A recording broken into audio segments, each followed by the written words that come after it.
Hi, I'm Dr. Noni. I'm a GP. I want to say thank you to you for coming back again to watch another video. Those of you who've been following my series will know that I've been working with the NHS 111 service. And I thank you also for your subscription and your very kind comments. We do appreciate them. And we look forward to hearing more from you. Now, today I want to talk about another set of patients that we're getting out of hours at the weekends, night times.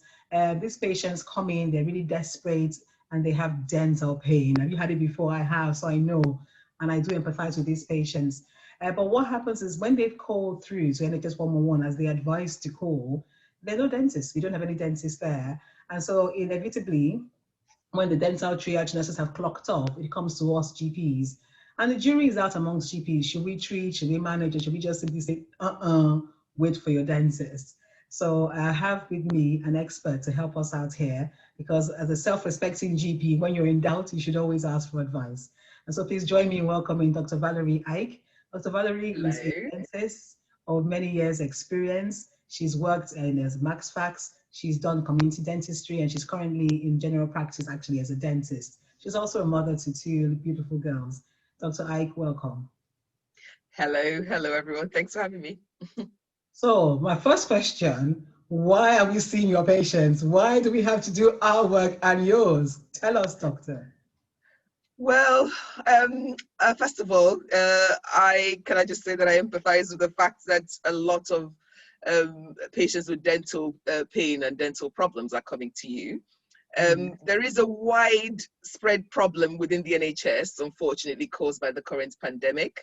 In all aspects of NHS, within the hospitals, you keep hearing in the news that there is a backlog of patients who haven't been seen, who are on long waiting lists stretching to, quite a few months to even years.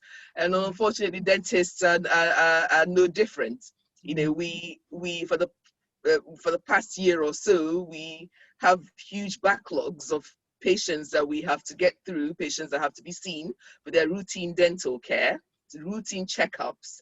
And unfortunately, because of the pandemic, there have been new standards of operating procedures introduced within the NHS, which we now have to follow, which unfortunately limits the number of patients we can see in any one day, and also prolong treatment times and the sort of protocols we have to follow, and also the PPE, the way we've done PPE and remove it, the number of patients we're able to have in our waiting rooms. So fortunately, all of these limits the number of patients we can see, and we're operating at about 60% capacity. So it's quite difficult. Yes. Yes. So I sympathize with you as well. So I'm returning the sympathy because I think it is true. We are all sort of suffering. So in that case, since I think there were some reports, I think the Telegraph as well had one about access to dentists, very, very patchy, and, we can't see dentists. But having said that, my dentist, they've invited me twice now to come and see them. So I think it's all very much a postcode lottery, as these things tend to be. That's So correct. what can we do, Dr. Ike? I mean, what can we do to help that patient on a bank holiday? We have a bank holiday coming up now. So on bank holiday, they've gone out, they've had something to eat or drink, and at night, it's always at night it happens, isn't it? They have this severe pain. What can the patient do to help themselves? Well, there are different types of dental emergencies that can present, but the sort of dental pain that presents at night can be quite a serious dental pain, and it's unfortunately often something that the patient would need help with. So if you have developed dental pain that is lasting more than a few seconds, lasting for minutes, that is spontaneous and is disturbing your sleep and your lack of concentration, then unfortunately, the first thing you need to do is to get some painkillers first. Get yourself out of pain. That is the most important thing. And there are some obviously over-the-counter painkillers you can get, like paracetamol, ibuprofen as well. Please make sure that you follow the instructions of the packet, and make sure that if you're taking ibuprofen, you obviously take it with food, and that you're obviously medically allowed to take ibuprofen. So that's the first thing to do before you try to seek for help. If the pain, however, is persisting for more than 48 hours, then please, by all means, pick up the phone and call your local dentist. And if you cannot get one, I'm afraid it will have to be NHS 111. I knew it would come back to us. I knew it. So when it comes back to NHS 111, as it inevitably does these days, I tell you, we see so many. Give the advice to the GP on the other end of the phone, speaking to this patient who's tried ibuprofen, paracetamol, and some have even tried ibuprofen plus. The doctor, I've tried the plus one.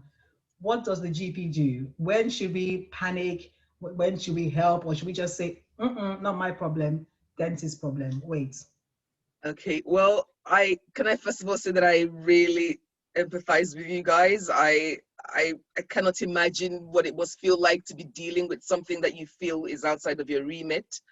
But unfortunately you have to deal with these patients, and you have to try and help them the best that you can, because obviously accessing dental care at that time of the night, it will be nigh on impossible for them. So the most important thing is to try and differentiate between the sort of pain that the patient is getting, what the patient is complaining of, and what could possibly be causing the pain. So get a good history out of the patient. So find out how long the pain is being present for, what is triggering it, what is alleviating the pain, and how long it's been present for. Has it been there for a few days? Has it only just started that night? Then perhaps that would lead you as to how you would manage it.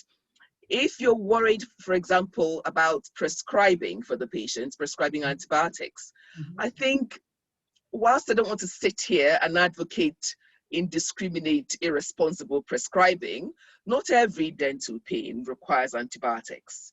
And if a patient is having the sort of pain that is waking them up at night, yes, they do need to be seen, and preferably by a dentist. But in the interim, sometimes a bit of antibiotics can sometimes just buy them a little bit of time to be able to get that appointment with the dentist. And because at the moment, it might be difficult for them to get an appointment with the dentist for a week or two, or maybe even a month or more.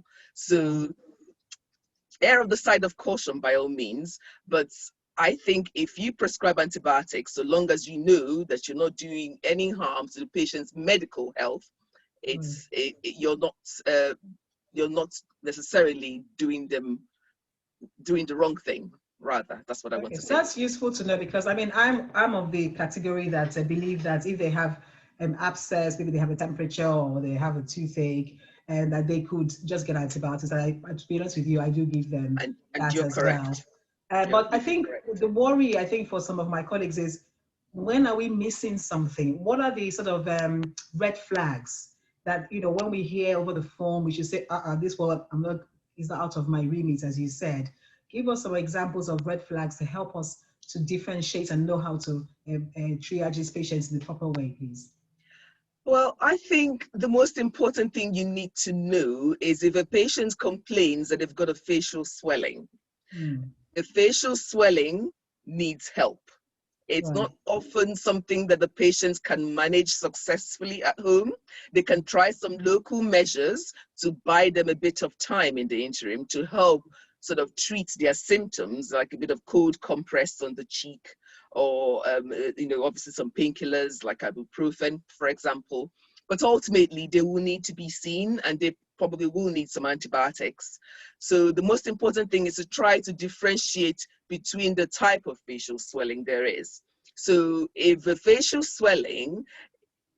complains that the facial swelling is affecting their breathing, their vision, spreading up to their eye or their neck, is interfering with their ability to swallow foods or to swallow drinks, or they cannot open their mouth at least or more than 2 fingers wide. So you need to be able to open your mouth wide and put your 2 fingers in between your upper and your lower teeth. So if the patient is unable to do any of these, then they need to go straight to A&E. I wouldn't even recommend you prescribing. They need to be seen as soon as possible, because these are life-threatening. This is a sort of swelling that is potentially life-threatening. And let's not forget, we're working in the head and neck, and it's a little bit too close to the brain for comfort. I would agree with that. So I think I'm going to I have to clerk better and ask about facial swelling as well. And obviously, when they're talking about the phone, you assume that they have a patent airway, but who knows? But if they went to A&E, would they be seen by a dentist again, or would they be seen by another doctor?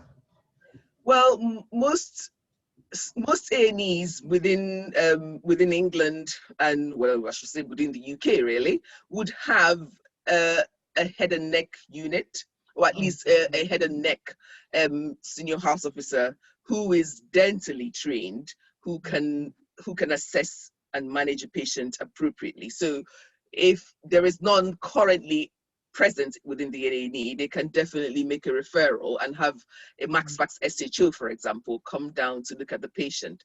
If there isn't one there, then they can try some local measures, or perhaps refer the patient to an appropriate A&E with a maxillofacial unit who are dentally trained to assess and manage their problems appropriately. Wow. Well, thank you very much. I know the facial swelling is one thing we need to watch out for, potentially spreading to the eyes, to the ears, to the neck, sorry. What about bleeding after an extraction? I think you were saying. Oh, that's very important, very important. If a patient has had a dental extraction and they are getting spontaneous bleeding, the first thing they should normally do is to try and control the bleeding by biting on a piece of cotton or a piece of gauze, for example, rolled up, and just bite on a firm pressure, don't clench, for at least 20 minutes. Now, if they're unable to stop the bleeding after 20 minutes, then they need to be seen.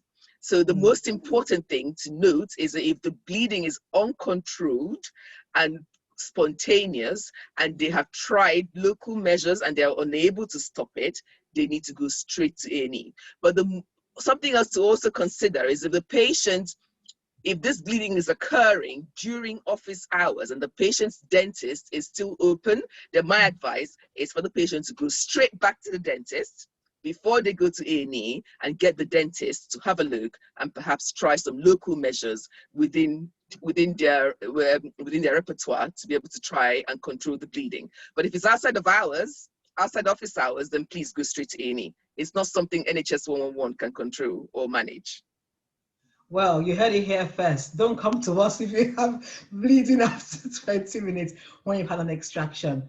Dr. Valerie Ike, I have to say thank you so much. I have learned so much from you. I know there's a lot to learn. I mean, you spent how many years at Guy's and Pharmacist Dental School learning all this stuff, and then completed your training as well in the UK. So you've had many years of experience, and I know we cannot cover everything that you have to teach us today, but I have to say it's been a good taster. I think we need to get more links to find out more. Will you be able to share some links with us? I can put in the chat bar.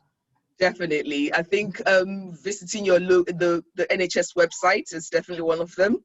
And there are also some apps that you can also download, especially if you're a parent or even teachers in the school, head teachers, for example, on how to manage dental traumas, in children or in young adults or in anybody really. So I will send you the link and you can include it down on the list. Wow, so this video should be shared widely because we're learning about something that, happens to everyone. I've never had toothache as a child, as an adult, even though I still see my dentist at least twice a year, as I said earlier. So please make sure that you not only watch the video, but you give us a thumbs up if you like it, and nice comment for Dr. Ike, and also to share this with people who might benefit, the colleagues in general practice, working in out of hours, and also share it with parents and anyone really, because even if you don't use the information, you might be able to help somebody else. So next time is Dr. Nani signing out. Thank you for watching. Thanks for having me.